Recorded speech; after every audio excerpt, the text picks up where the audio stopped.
Hello everyone, 1 मिनिटच्या या short trick मध्ये आज आपण एक नवीन ट्रिक घेऊन आलो आहे.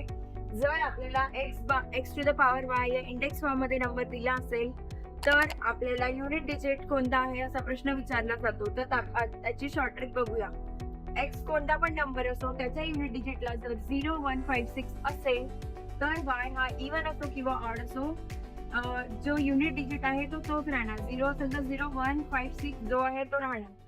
जर एक्स टू द पॉवर मध्ये एक्स हा 4 किंवा 9 असेल आणि वाय हा ऑड असेल तर युनिट डिजिटचा आन्सर 4 किंवा 9च राहणार. पण जर वाय हा इव्हन असेल तर जर एक्स ची व्हॅल्यू 4 असेल तर इथे 6 येणार आणि जर एक्स च्या शेवटी 9 असेल तर इथे 1 येणार आणि वाय इव्हन असेल तर.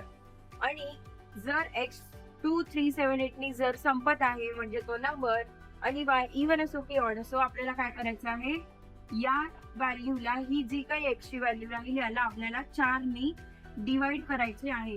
आणि मग जो काही रिमाइंडर राहील हा डिवाइड केल्यानंतर जो काही रिमाइंडर राहील ते म्हणजे आपला नेक्स्ट पॉवर राहणार. ठीक आहे, तो नेक्स्ट पॉवर याच्या फॉर्म मध्ये येतो आणि त्यानंतर मग आपली अशी युनिट डिजिटची व्हॅल्यू निघणार. ठीक आहे, तर ही होती याची आपली शॉर्ट ट्रिक. आवडली असेल तर लाईक करा. Thank you so much.